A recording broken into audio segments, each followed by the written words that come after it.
Celsius, it's clear that we need to adapt. When warming increases, very much adaptation becomes increasingly difficult, and we also need to reconcile that more with mitigation and sustainability. And we believe that cities play an important role in the sustainability transitions, are really the perfect places to generate co-benefits. Our core idea of the project is to estimate costs of climate impact and adaptation, and I think cost assessment should make clear where we have limits, but also where we have great opportunities. Some cities are less efficient, others are more efficient in terms of emission reduction adaptation, and this is a great basis where we can really learn from each other, understand adaptation and mitigation better. So we do not just need knowledge about gross effects for global policymaking, but we really need more detailed knowledge from the ground for concrete policymaking.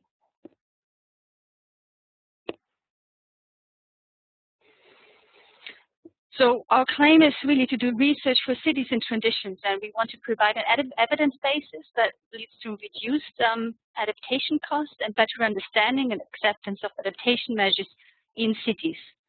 And we want to do this really with co-creation of knowledge with stakeholders, like with a webinar, which we're doing now, so case study analysis, to involvement of media and education experts, like with the Climate Media Factory, as one of our partner institutions. And we aim for reduced form approaches, which can be transferred also to other cities and which are not restricted to just our case study cities. Just to give you a brief idea about the project,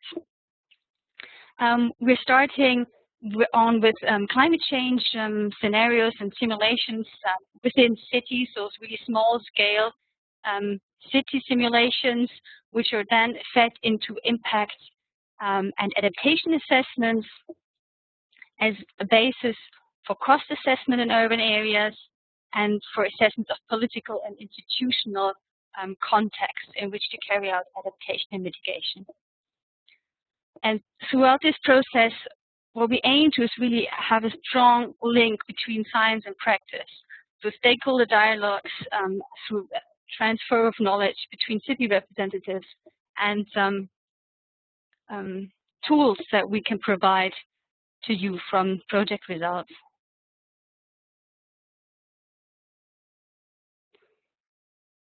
Our case study cities are located within Europe, like Antwerp, London, Bilbao, or Skopje, but also outside Europe, like Rio, Hyderabad, and New York. And we're very happy to welcome members of some of these case studies now within our webinar.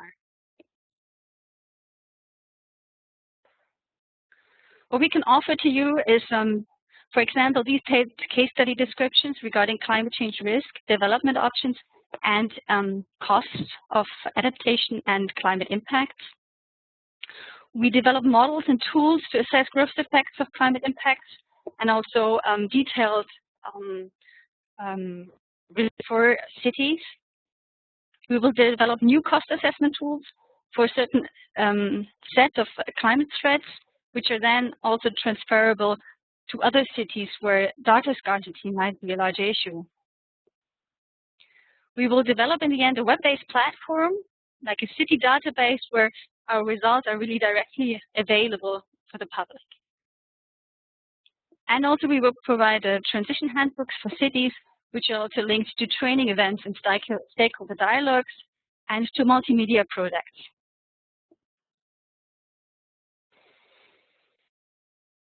Just some of our recent achievements, of which you will hear more about throughout the seminar, this webinar, is that we have identified resilient architecture and infrastructure indicators, and also typologies of buildings and infrastructure in terms of different climate change impacts. We have already run several urban climate models on a very small spatial scale. We have run that successfully for Bilbao now to compare the performance of these models, but then we will transfer this also to other case studies. Results have been presented at the Codex conference already in Brussels in November. We've started initial assessments of climate change vulnerability and adaptation strategies for case study cities like London, Bogota, and Rio de Janeiro, which then serve as a basis for cost assessments. We are also carried out the stakeholder dialogue in Brussels last month and are preparing just now a new stakeholder dialogue in November in Bilbao on a similar topic on resilient architecture and infrastructure indicators and sustainable transitions.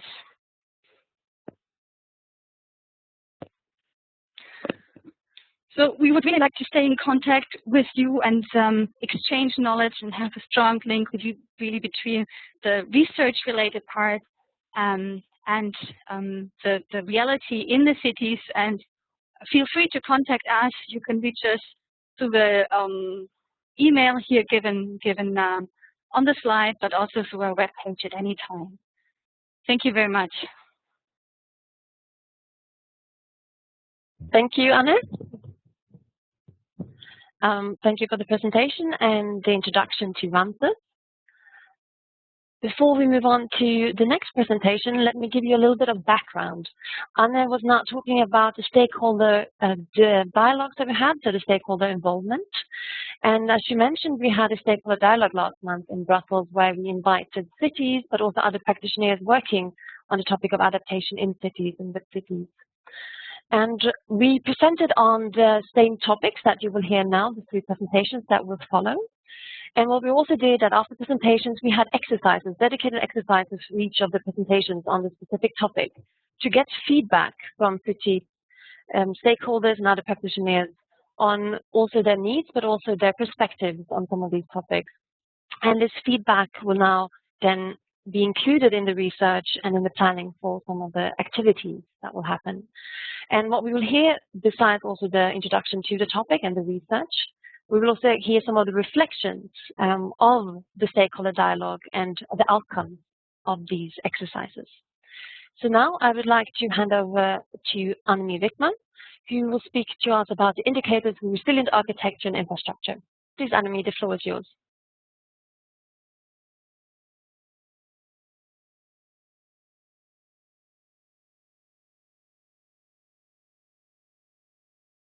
Architecture and infrastructure, which is one of the work packages in RAMSES and one of the first work packages to start its work within the project. This presentation is based on the contribution of several of the partners of RAMSES, and the main contributors to this presentation were from NTNU, myself and Jim Calaos, and Gaël Mengui from the Veolia Institute, Research Institute.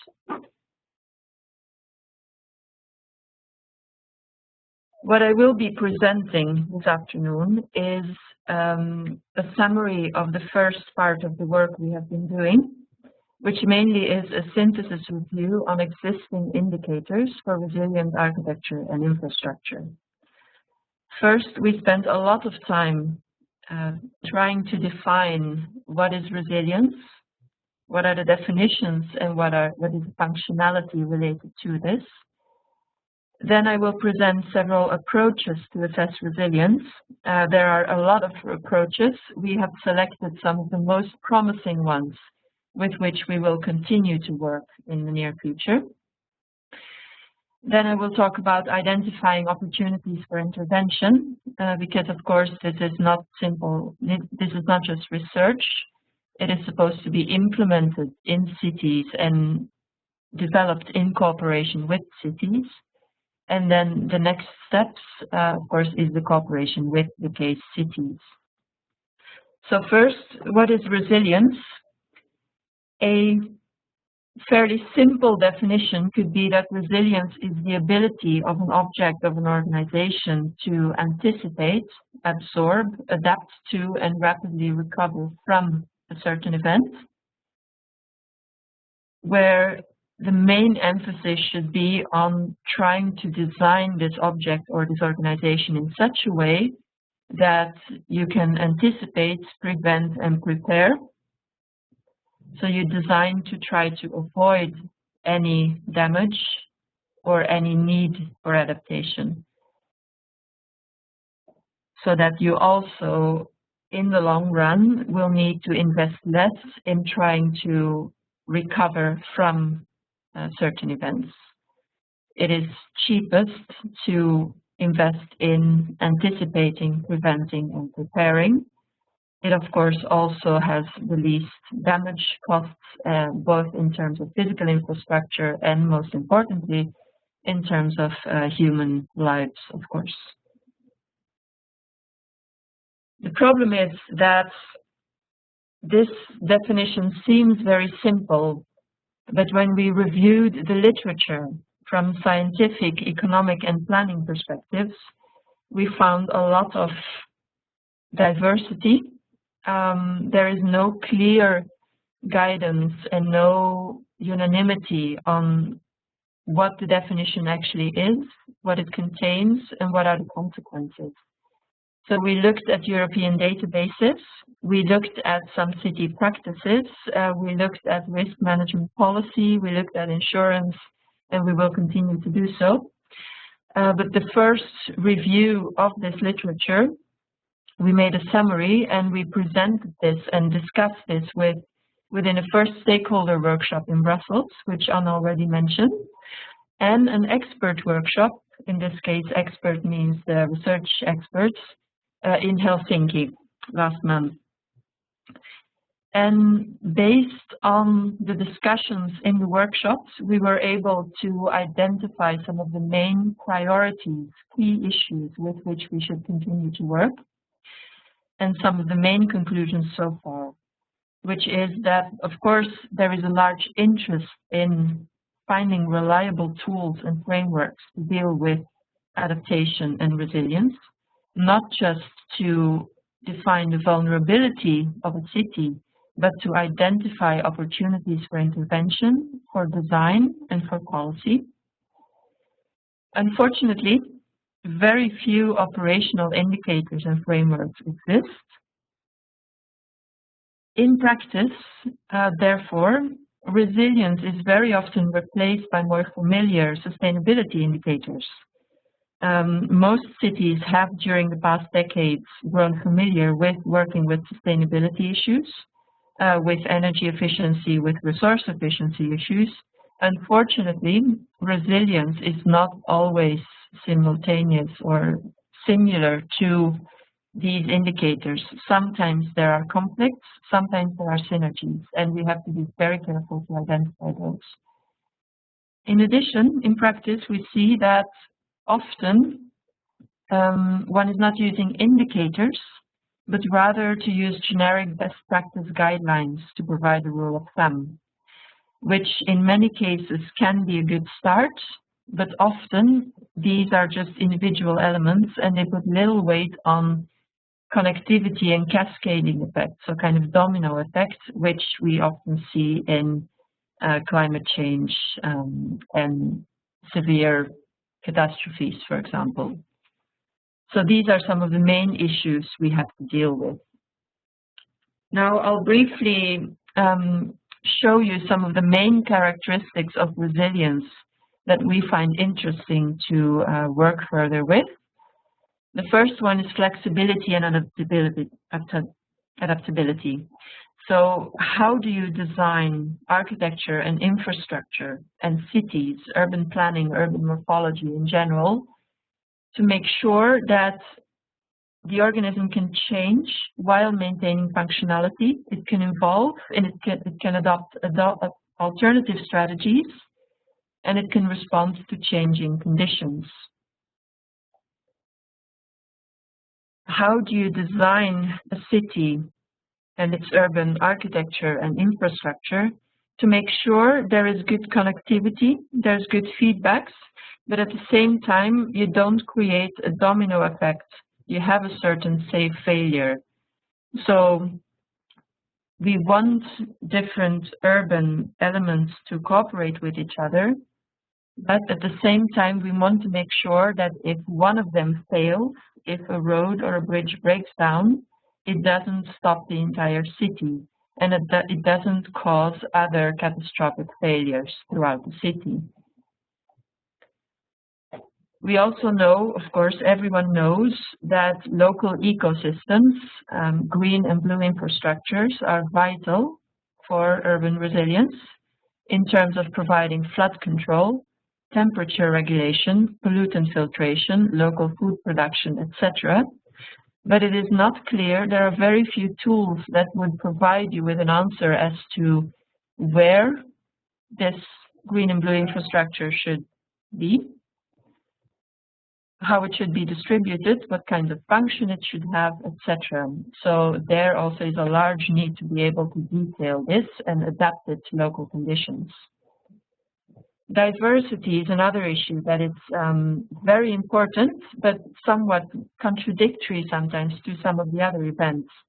For example, in terms of spatial diversity and functional diversity, you could say that, for example, certain slum areas actually score quite high on this factor.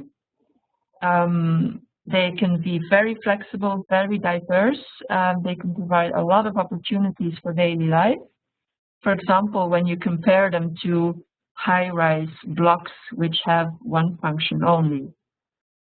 On the other hand, when, as we unfortunately have seen, when there is a typhoon or a major storm or another catastrophe, the slums will often be the first ones to be erased, whereas the high-rise blocks, which maybe only have one functionality, but they might provide a better protection in terms of flooding and storm. So also there we have to find a balance between diversity and other challenges. Learning and memory as well. There are many cities that have regular flooding, other regular events. They learn from past experiences and failures, especially when they are not major disruptive catastrophes. They learn from past experiences, they adapt, they provide local structures or local tools in order to still function even if a minor event occurs, which is very important for daily life in cities. Performance as well. How well does architecture and infrastructure, a certain system, perform in its role? This is something we see with energy efficiency and resource efficiency. For example, if we have good energy efficient, let's say, mechanical ventilation systems and other environmental systems which to a large degree depend on electricity, what happens when the electricity is cut and the power is down in the city? How well does your building still perform? Rapidity and responsiveness. Also here, lots of cities have experiences with minor events. It is very important to provide local, quick adaptation of opportunities to be able to reorganize, reestablish function, restore basic order, so daily life doesn't get impeded by these events. Redundancy and modularity. If one element is disrupted, do you have an alternative? Quite simple. Resourcefulness. It's not always about the large infrastructure projects. Sometimes it can be also very simple local adaptation, providing shading, for example, which can be done by local communities with very low-cost measures, but it is important that they are put in place. And robustness as well, so the capacity to withstand a given level of stress.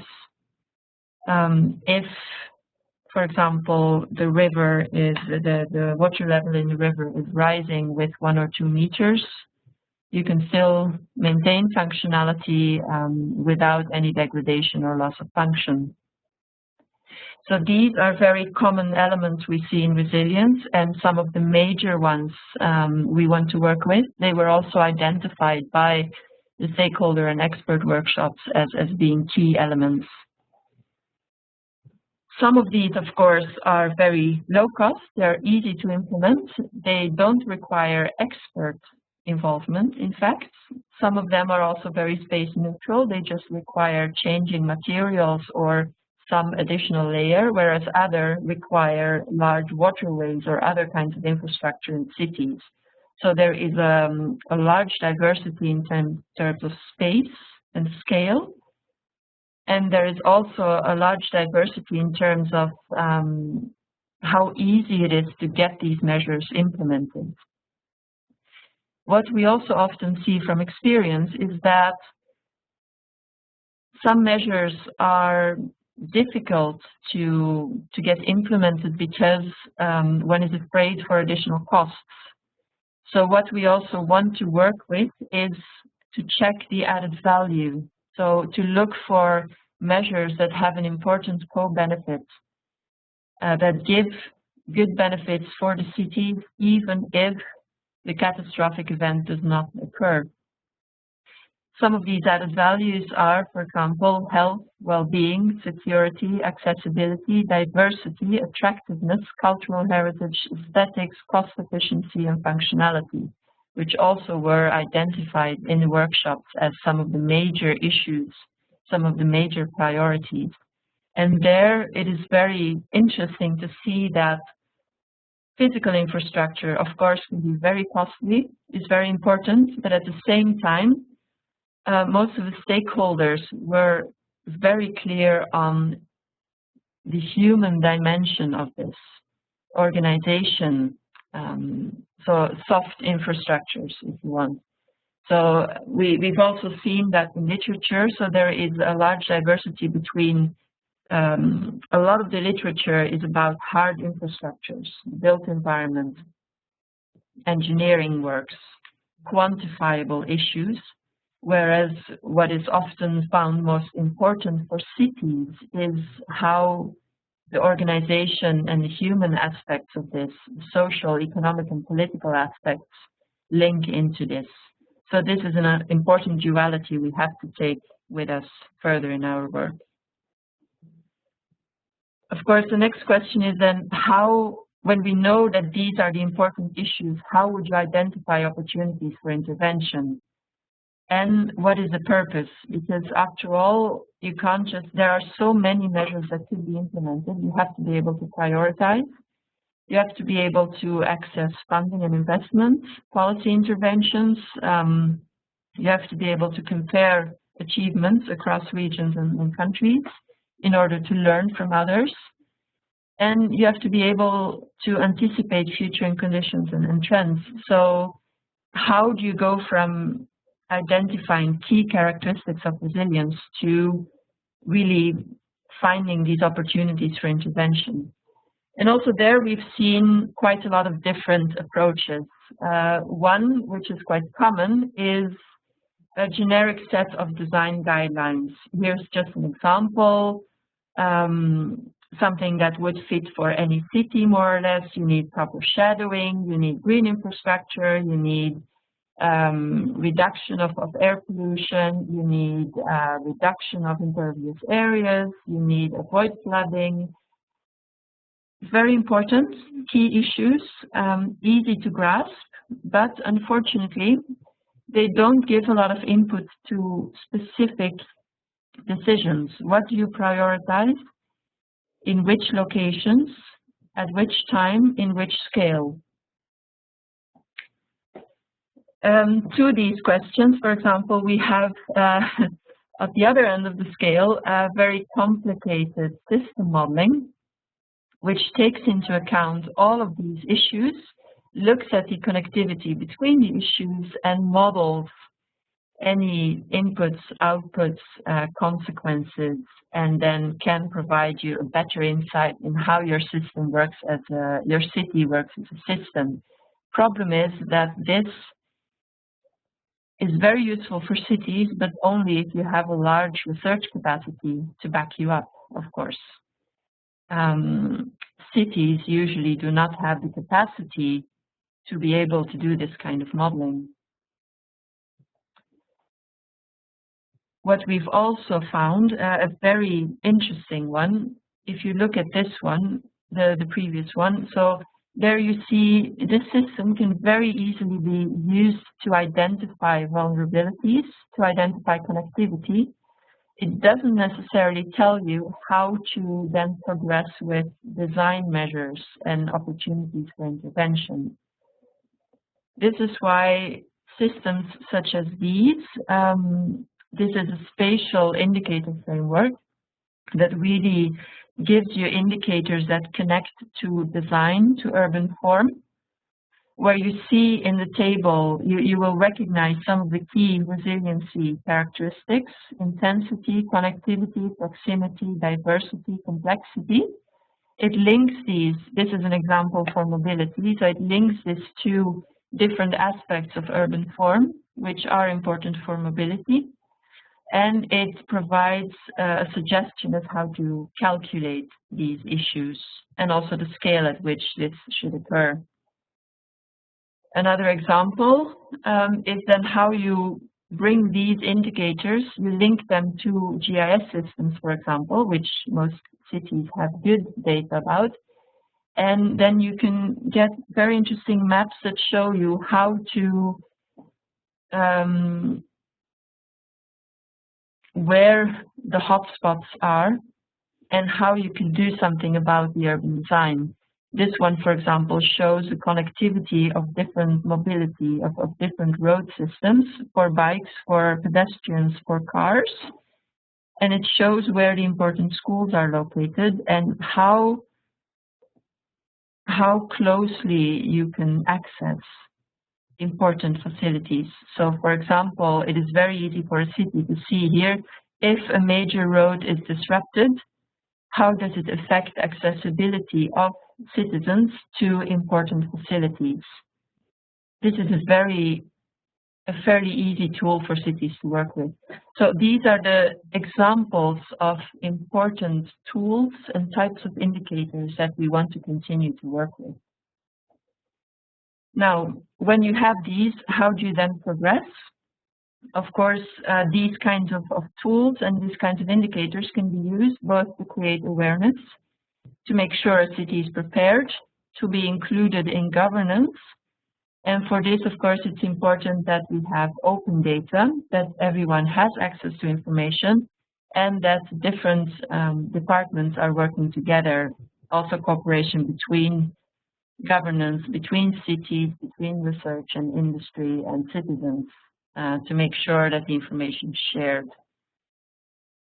An example of this, we've seen how different indicators and how different tools can be integrated in policy. For example, not just a city saying that resilience is important, but including it in its main policy, in the goals and strategies, in the executive summaries, that it is operationalized. There is a detailed description of what can be done, not just the vulnerability, but the design measures and opportunities for intervention. There is a proper cost assessment of what these measures may contain. The proposals are legally binding. There is a proposal for assessment and monitoring, and it is also included in the checklist that each urban administrator is using in their daily function when assessing development projects, for example, so that it's really implemented in each step of urban policy and governance. So these are some of the elements we will continue to work with. And a first step now is to cooperate with the case cities. As Anne has already presented, we are in contact with, amongst others, Antwerp, London, Bogota, Bilbao, etc., in order to discuss these issues and to try to implement or to try to identify what are the possibilities in these cities, identifying key stakeholders in different areas of the city, discussing and selecting key characteristics. It might be too much to work with all of these characteristics at once, so we identify some of the key measures we want to work with. We identify where we see important connectivity and cascading effects, and we identify some of the hotspots, maybe certain areas or certain functionalities in the cities that are key for that particular city and location. And that is for the time being, the summary of the work we've done so far. This is the final slide, and I just wanted to show the tree as a reminder that, yes, resilience and adaptation can be about large infrastructure works that take several years to implement, lots of investment costs, but it can also be about very local scale measures and very easy to implement, such as, for example, providing shading, trees, providing meeting places. So if you are interested in more information, you are welcome to contact us. You see the email addresses of both the NTNU contributors and a contributor from Veolia to this report and this presentation. Thank you for your attention.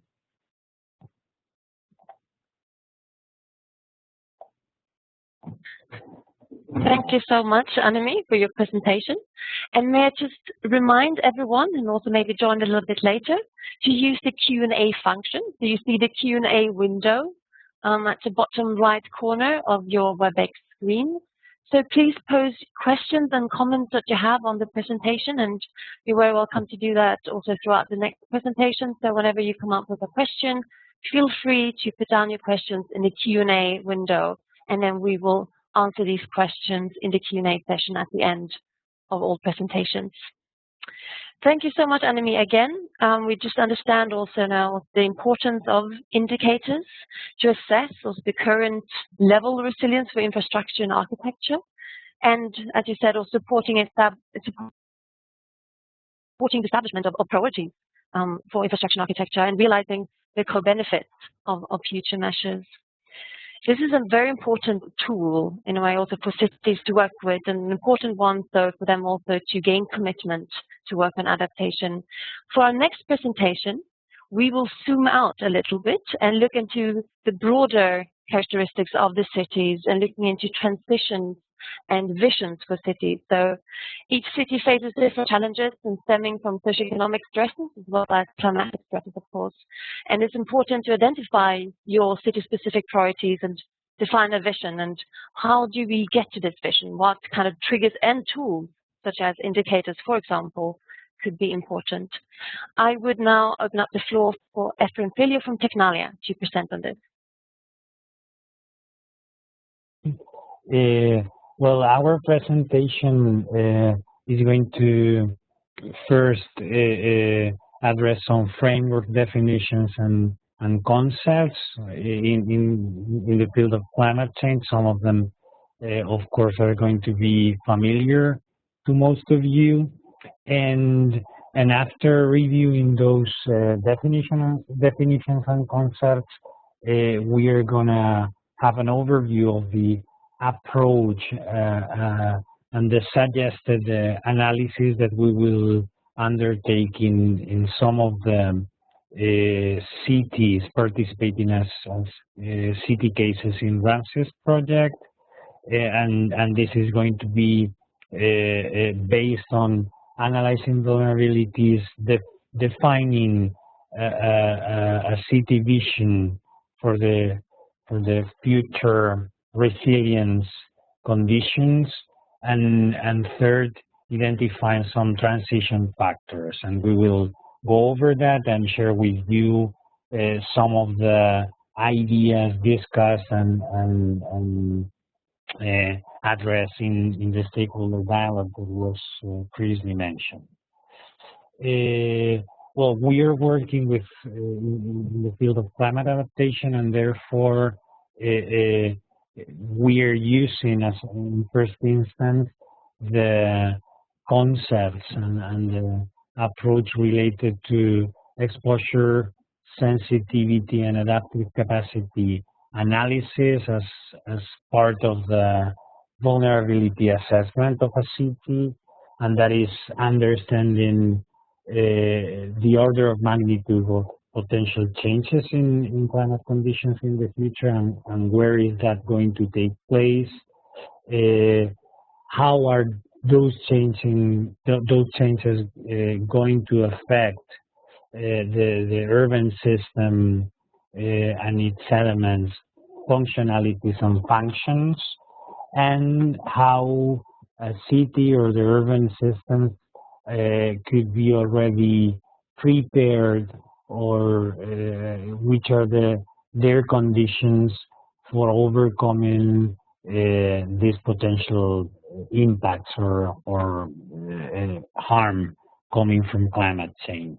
And the vulnerability in the end is trying to combine this deeper knowledge of the urban system in order to understand the degree to which a system is susceptible or is going to be able or unable to cope with the effects of climate change.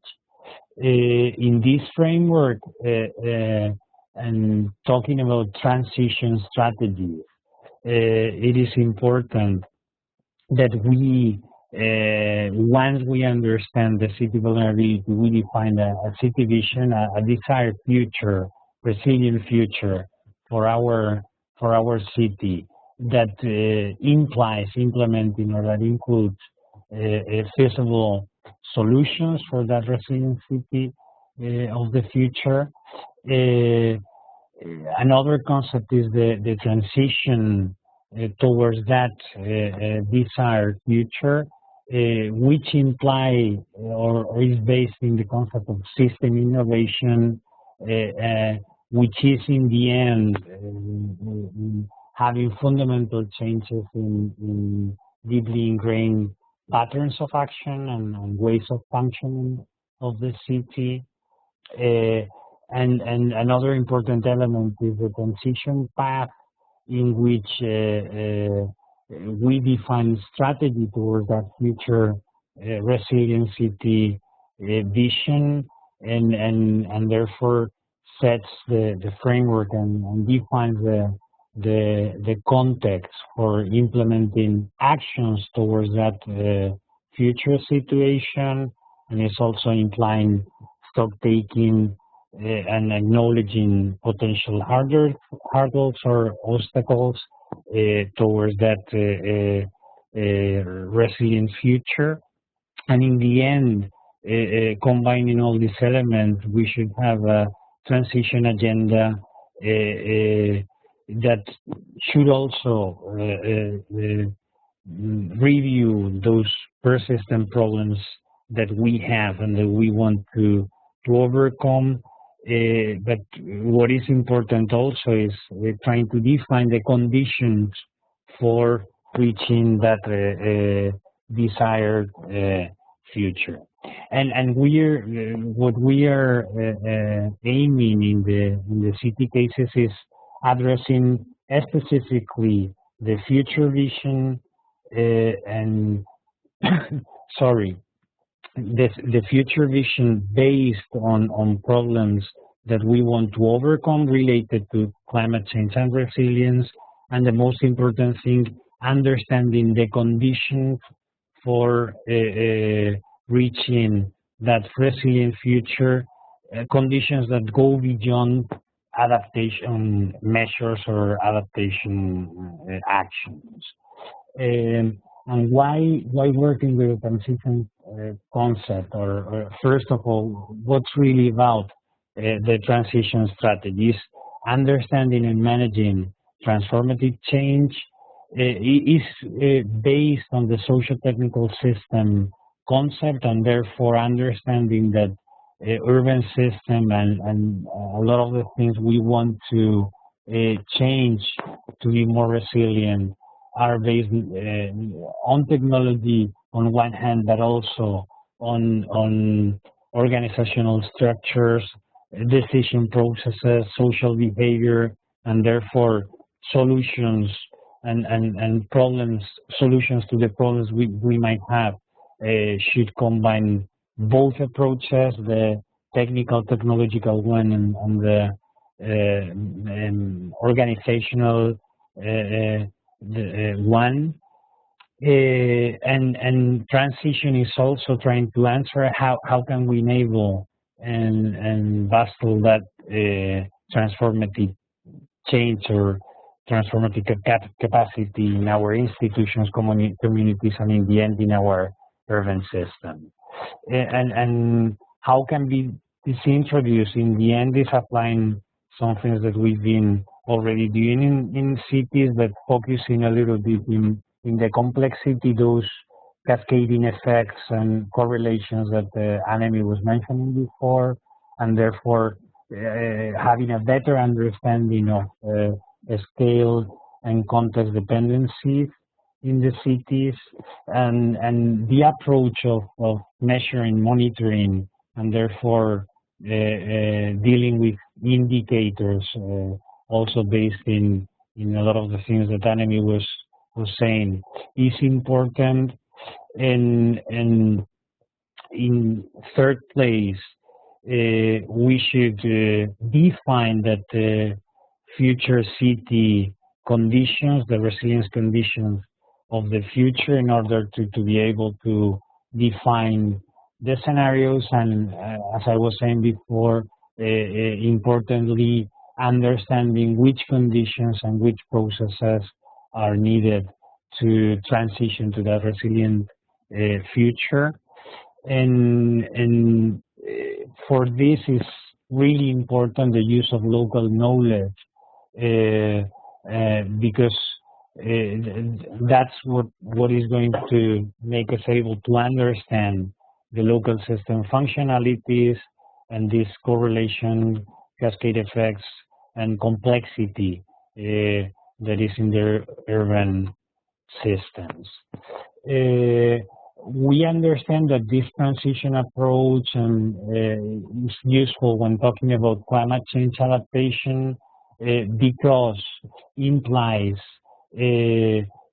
using an integrated approach, and based on this socio-technical concept for the city transitions, and the integrated approach based on the socio-technical systems allow us also to have a better understanding and a better incidence in most of the things that are required to be more resilient to climate change: water systems, transport systems, energy systems, which are managed under this complexity of the socio-technical system, combining technologies but also management and organizational approaches.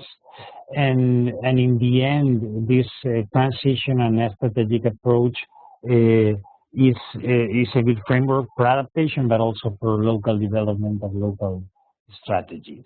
What we've done in stakeholder dialogue, in the stakeholder dialogue that took place in Brussels, was discussing and putting in common with groups of cities these three ideas about the city transition, and is the understanding or identifying key hotspots of the city in relation to climate change, related to the city functions and the city functionalities, more than a specific impacts itself. Is like thinking in the last part of the impacts chain. On the other hand, thinking about that city vision and defining the positive statements for overcoming or as a result of overcoming those hotspots previously mentioned. And in third place, defining transition factors, and we are referring by transition factors to the conditions for reaching resilience, which should go beyond adaptation measures itself, and is more those framework conditions or necessary conditions for adaptation and resilience. We did three groups of cities by geographical and climate impact likeliness, and those three groups ended up saying things like this in relation to the hotspots, things that were worrying the people participating in the stakeholder dialogue were, well, the ecosystems and biodiversity loss, affecting also issues like water quality. On the other hand, or as an additional element, having more expensive maintenance of infrastructures, ending up in potential reduction of functionality of those infrastructures, talking about transport, energy, etc.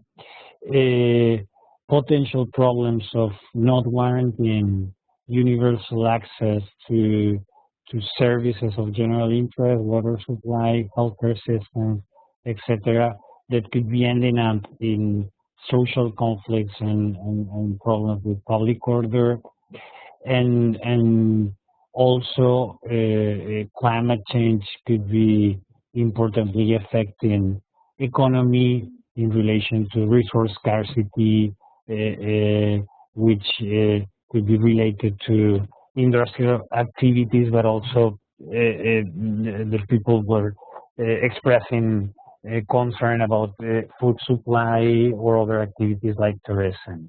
When talking about the future city, the ideas of that resilient city vision were quite related to the previously mentioned, of course, previously mentioned problems, of course, and therefore the concept of biodiversity and ecosystems was put it in positive statement as optimization of ecosystem services, the importance of urban planning, multifunctional approaches with denser urban areas was also mentioned, in which environmental quality is ensured, and therefore there are sustainable and efficient public services and resilient critical infrastructures in the fields of water, waste, energy, transport, etc. The reducing dependency on external economies, external prices, and therefore having short-circuit economy with more resource efficient, specialized economies, bio, low carbon, green economies was also an important idea that should be ending up with quite good social conditions and equity, and in city context in which information sharing, monitoring, and communication is important in the framework of multi-level and community-based governance. When thinking about which are important factors or conditions for reaching that desirable future, the cities participating in the workshop were mentioning a number of issues that are quite common to what we could be imagining if talking about sustainability, and maybe some of these ideas are familiar to most of you if you've been working in the field of urban sustainability during the last years. But in the end, people was mentioning, well, political leadership, commitment, and strong public decisions for promoting or making able that disruptive innovation and change required for that resilient future, which implies busting new regulation, new codes in the field of urban planning or other public policies, changing some accountability approaches in some cases, including issues related to ecosystem services, and therefore affecting pricing, taxation, penalties, or incentive frameworks in the city in the cities.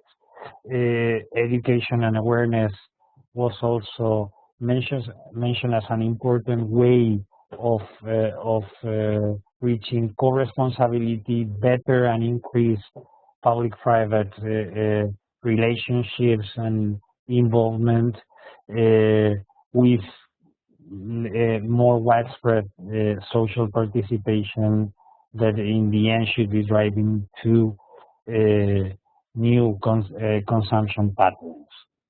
For this, informed, inclusive, and adaptive multi-level governance is also required, and therefore new approaches to planning and management, new integrated and adaptive approaches to planning and management are important. And one additional idea that was shared was the concept of widespreading also the living lab approach for increasing innovation and that enabling that disruptive change. And this is more or less what was shared by this group of cities participating in the stakeholder dialogue. And based on these framework ideas, we will be working with the city cases of the RAMSES project in order to try to concretize and define these transition factors that, along with the specific adaptation measures and adaptation actions, will allow building those transition strategies and those transition pathways for future sustainable and resilient cities. And that would be all from my side. Thank you so much, Efrén. Thank you for a very interesting presentation and for your reflections also from what stakeholders and cities and practitioners and what their feedback on these topics. Before also moving to the final presentation that we will have in this webinar, I will remind you again to use the comment section, the chat, or the Q&A to pose your questions to the presenters. And you can do this throughout also the whole next presentation. So anything that's on your mind to clarify concepts or to ask more about the different specific topics that we listened to today. So what also Efrén now talked about the transitioning to a more resilient city as a whole, of course it will be important, as Efrén's last slide said, to gain political leadership. And to gain this political commitment to work on adaptation and also to get funding on adaptation and to dedicate resources, there needs to be an understanding of the costs related to climate change, the damages, but also related to adaptation and different measures for adaptation. And that is what our next presentation will be about, the economics of adaptation. And this presentation will be held by Dr. Graham Floater, Director of Seneca and Senior Fellow at London School of Economics. Graham, the floor is yours. Thank you very much, Astrid. And thanks also to Efrén and Annemie for their presentations. So I'll be talking, as Astrid has just said, about the economics of adaptation, in particular trying to understand a little bit about how economists assess the costs, both of the damages of climate change and also of adaptation projects in an attempt to determine whether adaptation policies are value for money. And this is something that we'll be doing as part of the RAMSES project, providing a cost assessment framework. And the presentation I'll give right now really just gives some of the fundamentals behind putting together that cost assessment framework, which is really very much in the early stages. This is being undertaken both through the London School of Economics and Seneca, which is a research consultancy focusing on the economics and finance of climate change in Brussels, as well as many of the other partners on RAMSES. And as you can imagine, a lot of the work on the costs relies on understanding the science behind the damages and also the engineering and other elements that lead to the cost assessment of adaptation measures, particularly when it comes to infrastructure or measures around the home and so on. I'll be talking very briefly about what value for money means from a policymaking perspective, and I do that from the perspective of having worked in the UK Treasury and also the Prime Minister's Office. I'll then talk a little bit about damage costs, adaptation investment, and how the two add up and when adaptation is value for money. And then finally, I'll talk a little bit about who pays and who benefits, because that's actually very important and adds a layer of complexity to the decision making. But first of all, value for money and policy making. Well, policy making should always ask the question, is a project or a program value for money? And value for money, or VFM, means that it should be effective, it should be efficient, that is cost efficient, and where possible, equitable.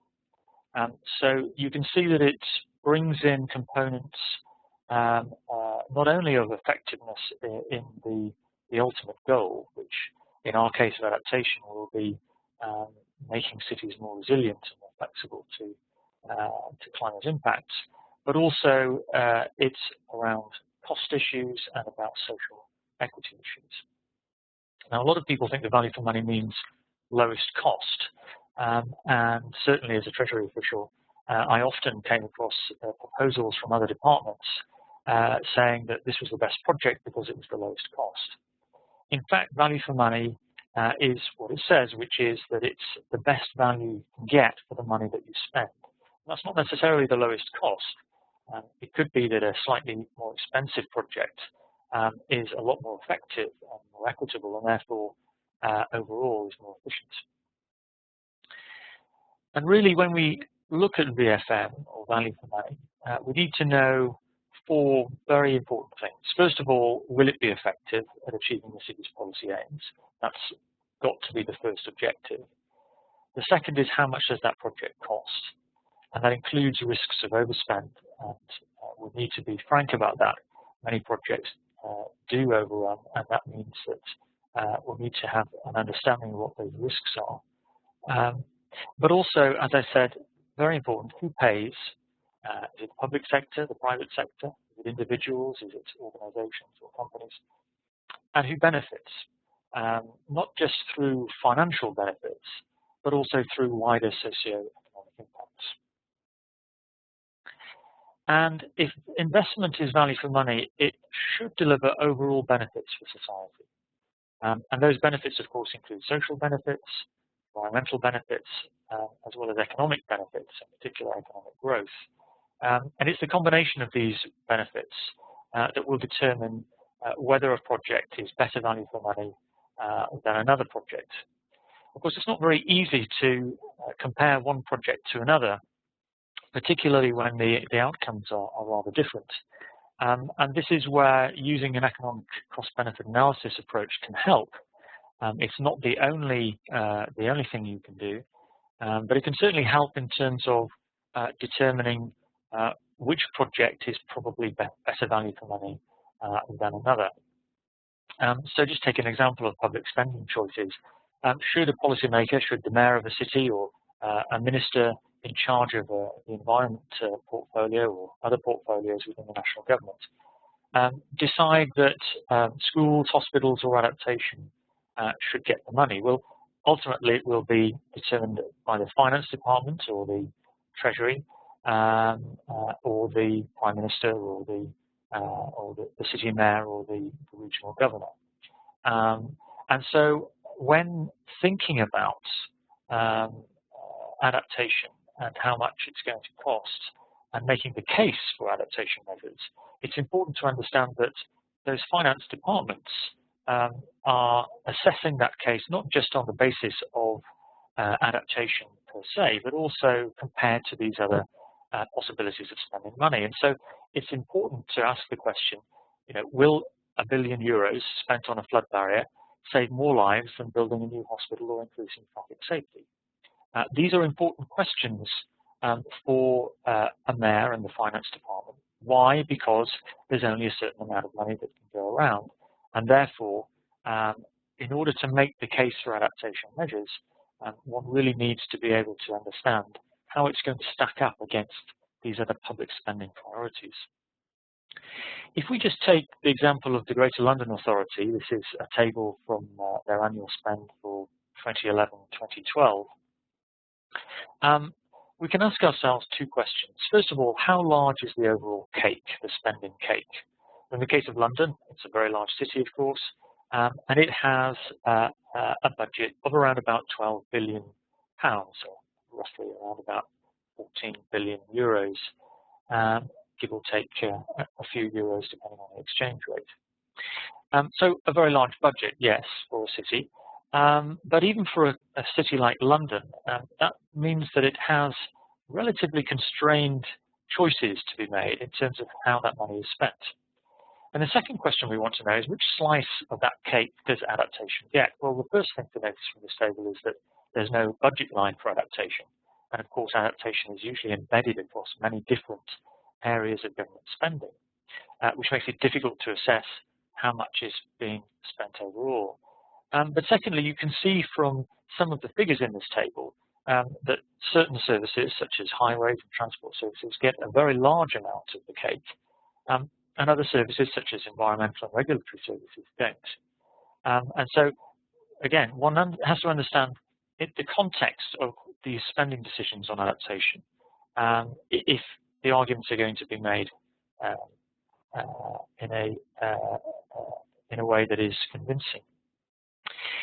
If we turn now to the damage costs, because this should be important to cities, of course they're long term and it's difficult to make the case sometimes, but it's important to start with the damage costs to show what it is that we're facing in the future. Now, this is a relatively early science for cities. There are one or two examples of cost assessments that have been made. For instance, Hurricane Katrina in the US, some estimates suggested that the damages were up to $150 billion US. So in extreme cases, certainly the cost can be very high. But one thing that we did at the stakeholder dialogue was to ask cities, city officials and others who are close to city policy making, what damages they felt cost the most in terms of extreme weather events. And this has been topped up with a few other cities, both in Europe and also outside of Europe, including Shanghai, Bogota. But most of these cities are European cities. And we found that inland flooding came top of the list in terms of the average across these cities. Just in terms of a rough estimate between 0 and 10 cost range, inland flooding came in above 6. That's an average across all of the cities. Heat waves were also important, air pollution as well. And you can see that sea flooding was relatively low down, and even when you take out the non-coastal cities, sea flooding still came below inland flooding, heat waves, and drought. We also asked what the likelihood of those damages would be with increasing climate change, and once again, inland flooding came top of the list. So we can see from this that there could be a certain level of prioritization on an average level. Of course, each city has its own specific concerns, and extreme weather events are going to be different between cities, and that's something we need to be aware of. The only extreme weather event that cities on average said will decrease with climate change were cold waves and snow. So what cost assessments have been made? Well, there haven't been many, but if we just take the insurance industry's cost assessments for the global cost of natural disasters, they estimate, this is from Swiss Re insurance company, that estimated losses from natural disasters have risen from about $25 billion a year back in the 1980s to around about $130 billion a year today. That includes non-climate related natural disasters such as tsunamis and earthquakes. But actually, if you tease that out, you find that certainly we are finding the bill rising year on year. That could be partly due to climate change. It's certainly partly due to cities being located on coastal areas, populations of cities increasing, and therefore the asset value of the damages increasing over time. To take an example of adaptation investment, the UK Environment Agency, for instance, estimated that flood management in England and Wales would need an additional spend of around about $30 million annually from 2011, rising to $720 million annually by 2035. That's the whole of England and Wales. These are very large numbers, but on the other hand, if you compare that with the numbers for flooding damages, it's actually quite a good deal. So when we try to estimate whether you have value for money for your adaptation measures, we need to think about the damage costs. We need to think about how much that adaptation investment is. And it's a relatively simple equation. The equations become more complex when you add various complexities around it. But to keep it simple, the net benefit is actually quite a simple cost-benefit equation, which is that the loss averted, that is the damage cost minus the residual damage after adaptation, should be higher than the adaptation costs themselves. And that is a definition of value for money. It's not the only definition. But we also need to take into consideration various factors that can influence this equation. One is co-benefits and indirect costs of adaptation measures. So for instance, it may be that you have a net benefit of insulating homes in order to reduce heat stress. But if you also factor in the mitigation impacts of insulation for reducing carbon emissions, that net benefit increases. And so understanding those co-benefits and also where there are negative impacts, we need to try to include those where possible. And there are various other things that we should bear in mind, one of which is, of course, in the real world, you can't model DRNA comprehensively necessarily. But these are models, and it's the best we can do with the resources that we have. Here's an example of where adaptation is value for money. So on the x-axis, we can see the increasing damages that are saved, that is the averted losses going across the x-axis. So the further across the x-axis you go, the better the savings are, until you get to around about 30 to 35 million pounds worth of savings in this case for putting in measures in homes in a river catchment area to reduce the impacts of flooding. On the y-axis, we can see the cost-benefit ratio. As we saw earlier, that means that if A over D minus R is less than or equal to 1, you've got a cost-benefit ratio that's value for money. So everything that's below the line, that is the new build adaptations on the left-hand side, packages of measures such as door guards, airbrick covers, etc., going up to treated timber floors, they all lie below 1. And that means that the costs of actually putting them into place are lower than the averted losses that you would get from flooding if those measures weren't in place. The other measures, on the other hand, on the right-hand side, although they reduce losses greatly, they're very expensive to put in, and actually they're not value for money. And so this is an example of a framework that could be used to determine a prioritization for policymakers in terms of what incentives you put in place for what measures in terms of what is value for money for society. But as I said, this isn't just about value for money for society. There are going to be winners and losers. There are going to be those who bear the costs and those who bear the benefits. And understanding that is very important. In particular, who in the public sector is going to pay and who in the private sector is going to pay. In the private sector, of course, insurance companies often mop up about 50% of costs, but you might be surprised to learn that about 50% of damages from a hurricane like Katrina or Sandy are uninsured damages and therefore will be picked up by individuals and companies. and also, of course, the adaptation investment. Who puts the money into that to reduce the losses? These are important questions and need to be part of an assessment framework. And finally, just a quick mention about financing mechanisms. More and more, particularly as budgets are squeezed, not only at city level but at national level, policymakers are looking to leverage private sector funding where possible. And you can do this if you partly reduce the risk to the private sector for investing in adaptation measures, in big infrastructure projects, for instance, or flood barrier or transport infrastructure that's more resilient. You take some of the risk away, and that leverages private sector finance that can come in and actually finance the majority of the project. So public-private partnerships, collaborations with the insurance industry as well as other public funds such as EU funds and international funds are important. And finally, there are non-financial instruments such as regulation and information that one can use. I'll leave it there for now, given the time. But just to say that on RAMSES, we will be exploring all of these issues and determining where we can find value for money, and in particular, hopefully helping many cities with their cost assessment framework. So thank you very much. Thank you very much, Graham. Thank you for your presentation. And I have now also gathered a few questions. We have a few questions that I'd like to pose to the presenters. I've now clustered them a little bit, so we have one question for each presenter. So stay with us, and it could be something that you might have thought about but have not put into words into the chat or into the Q&A section. So if all the presenters are with me, just for a few more moments.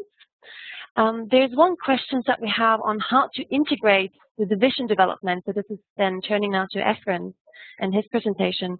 How to integrate vision development into concrete city planning. So this is from a practitioner's point of view, from someone who's been working within the city administration, the technical staff in the city administration.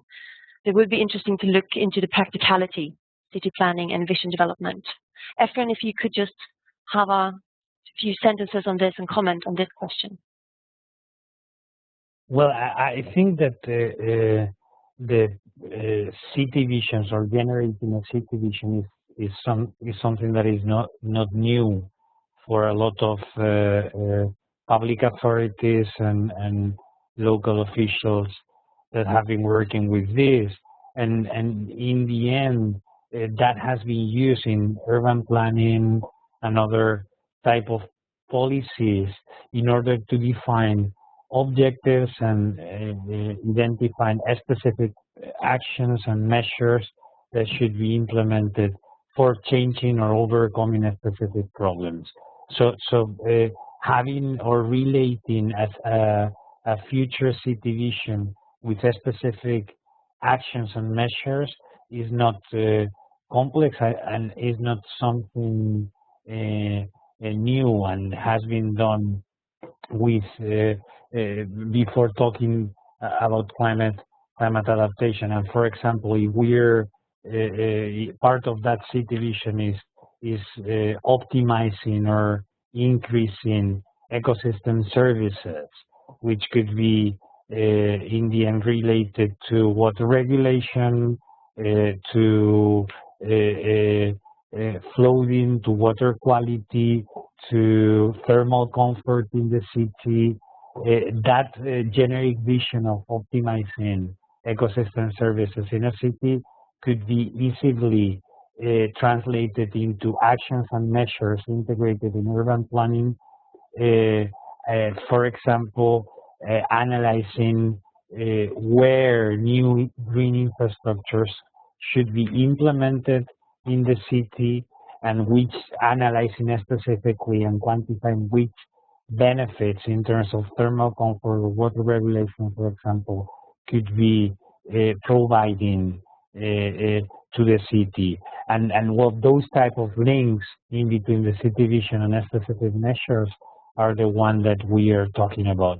But in the case of RAMSES and talking about a transition to adapted and resilient cities, besides building the link in between the city vision and specific measures, what is important is to define those conditions and enablers for the effectiveness of that type of adaptation measure or solution. And perhaps when talking about improving green infrastructures with the aim of contributing to thermal comfort and quantifying the contribution to thermal comfort or water regulation, besides designing or having the physical design of that green infrastructure, there are a number of things that should be done in order to have an effective implementation. A number of things related maybe to regulation, to awareness raising, or to different things that are also condition and transition factors for having that effective or reaching the effectiveness. Thank you, Efrén. That was also very elaborate. Thank you very much. I have a question which is a little bit more in general, I think, of the RAMSES project. So I will actually turn this question to Anne, and then if any of the other presenters would like to add, you're very welcome to do so, but do so briefly. So the question is related to the tools for improving adaptation strategies. And the question is about if we want to develop only analysis of resilience for case studies, or if we want to provide hints for adaptation, recommendations for adaptation. In this case, will we develop specific adaptation plans, or will we try to improve current planning tools? So this is more the general outputs and the outcomes of the research of RAMSES. So Anna, if I could give the floor to you. Yes, what we're planning is to develop a new set of tools which can also be used then by other cities. But I think the outcome for the cities that we specifically look at, for example, our set of case study cities, will also be in the way of analyzing adaptation options in more detail and intending to prioritize different adaptation options based on cost assessments for these cities.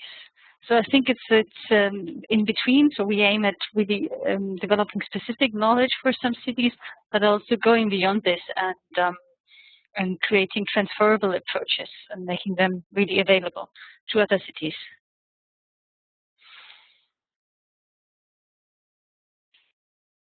Thank you, Anna. If any of the other presenters would like to comment on that, maybe related to maybe your specific research activities, you're welcome to do so. Otherwise, I will move on. Yeah, yes, sorry, Efrén. As you know, that I think that from my point of view, the answer to this question is that we are going to have to combine new instruments, creating new instruments with improving existing ones. And for example, in the question, there's a specific mention to strategic environmental assessment. Well, perhaps that is a good way to incorporate climate vulnerability assessment in certain policies, but that doesn't imply that this is the only way, and perhaps creating new economic instruments or incentives or which are not based in old solutions is also going to be necessary. So it's a combination of both from my point of view.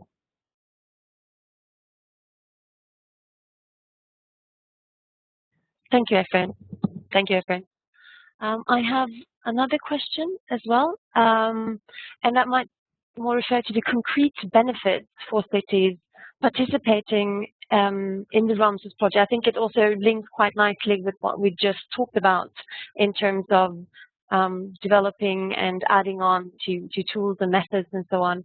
So what would be the concrete benefits for cities participating in RAMSES and following RAMSES in the short and midterm? And Anna, this is something that might also be a good idea for you to start commenting on, and then we'll see if any of the presenters add.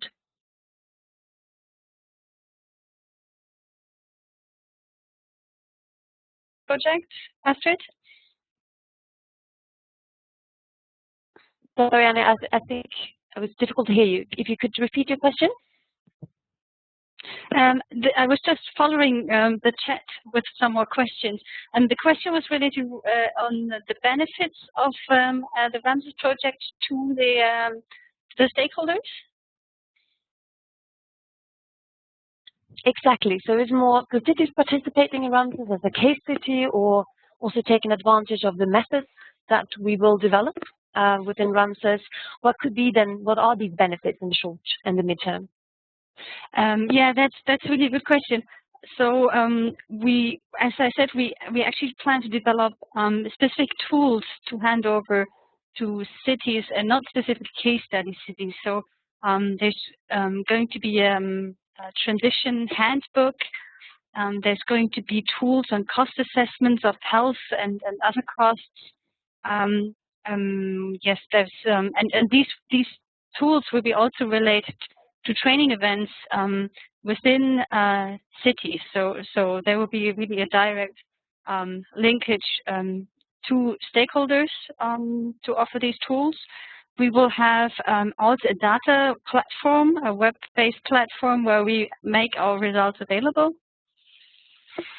And we have one of our partners is an expert on climate media and education at the Climate Media Factory, and they also follow our project and develop modern media tools, which we always also make available to the public.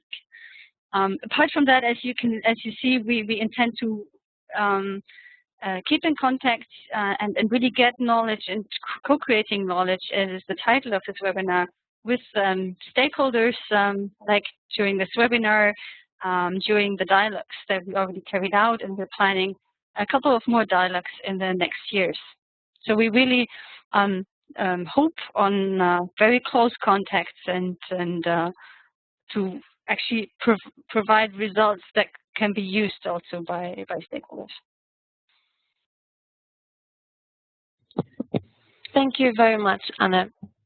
And I think that's perfect, actually, transition to our final on the slide and the final information that we would like to give all of you who attended and listened to today's webinar. And it's a little bit more on RAMSES. So if you'd like to know more, and I'm looking at the questions that you've sent also through the chat, and some of them that we did now manage to respond to, is more about the RAMSES, what kind of outputs, what kind of benefits, and how does it benefit you? How can you stay involved? How can you follow what we're doing? We have a website. That's ramses-cities.eu, and I will shortly just show you the website address. So the RAMSES website is very much for you also to stay engaged, follow our activities, read more about the research. There is a short overview of all the activities that we are carrying out in this research project, and it will continue for the next few years. There you will also see in resources are the different deliverables. So reading more about some of the outcomes and the outputs of the research. We also have developed newsletters. We've just sent out our first newsletters, and we will have a continuous newsletters on some of the activities that we're carrying out. So you get cutting-edge research through these newsletters and know exactly what we're working on. At the website, you can also find a section on events. So if we have events that we're carrying out under the RAMSES project, like stakeholder dialogues that we just had in Brussels, and we, as Anna said, will carry out a couple of more in the years to come. You're very welcome to attend these dialogues, and we would like as much feedback as possible from different stakeholders working with and for cities. Also, if you would like to share what you learned today, and also with colleagues who couldn't attend, or for people that you're working with, we have recorded this webinar, or we're currently recording it, and we will upload the recording of this webinar on the website. So if you look at events, you will find also a little piece on the today's webinar, and you will also find the recording there shortly. So I would very much like to thank you for your participation and your interest in the topics, and it's a very exciting project and a really exciting activities that we have in front of us. And in the spirit of RAMSES, is something that we will do with you. And so co-create the knowledge, co-create the research that we do, and share and exchange as much as possible, whether it may be during webinars or dialogues or conferences and workshops, or later in the project training events where we very much would like to engage you with the methods and tools that we have developed throughout the project. So thank you very much again. Thank you to the attendees and thank you to the presenters. And I hope to speak to you very soon again. Thank you and have a nice evening.